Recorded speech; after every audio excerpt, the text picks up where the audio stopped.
ఏ project అయినా ఒక హైవేకి ఉంటుంది, కానీ నేను చెప్పబోయే మన ప్రాజెక్టు 3 హైవేల మధ్యలో ఉంటుంది. ఈ ప్రాజెక్టుకి సౌత్ సైడు ఖమ్మం నుంచి Hyderabad highway, north side Khammam నుంచి వరంగల్ హైవే, ఈస్ట్ సైడు మనకు కోదాడ కురివి గ్రీన్ఫీల్డ్ హైవే. ఈ 3 హైవేల కనెక్టివిటీతో పాటు 1.5 కిలోమీటర్ డిస్టెన్స్లోనే మనకు ఖమ్మం దేవరపల్లి ఎగ్జిట్ ఉంది.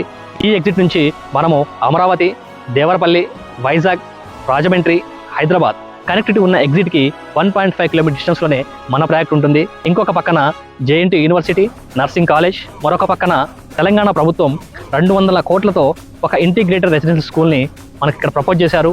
ఆ వీడియో కూడా మీకు చూపిస్తాను. ఇంకొక అద్భుతమైన విషయం ఏమిటంటే ఏ లేఅవుట్లో కూడా ఇండ్లు ఉండవు అనమాట. మన లేఅవుట్లో చూస్తే ఒక 1000 ఇండిపెండెంట్ హౌజెస్, విల్లాస్ మధ్యలో మనం ప్లాట్స్ సేల్ చేస్తున్నాము.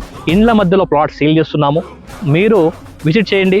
కనెక్టివిటీలు 1000 విల్లాసు, ఇండిపెండెంట్ హౌజెస్ మధ్యలో ఉన్న లేఅవుట్, 3 హైవేల connectivity. Next back side west side ring road మనకు వస్తుంది. ఖమ్మానికి ప్రాపర్ రింగ్ రోడ్డు మనకు బ్యాక్ సైడ్ నుంచి వెళ్తుంది. 4 వైపుల రోడ్ల కనెక్టివిటీ ఉన్న లేఅవుట్, 1000 విల్లాస్ మధ్యలో ఉన్న లేఅవుట్, గ్రీన్ఫీల్డ్ హైవేకి ఎగ్జిట్కి నియర్ బై ఉన్నటువంటి అన్నిటికీ మిడిల్లో ఉన్నటువంటి ఈ లేఅవుట్లో ఇది fully developed, DTCP approved, RERA registered, bank loan facility also available. మీరు రండి, మా ప్రాజెక్ట్ని విజిట్ చేయండి. విజిట్ చేసిన తర్వాతే డిసిషన్ తీసుకోండి. Thank you. Signing off me Santosh Kumar.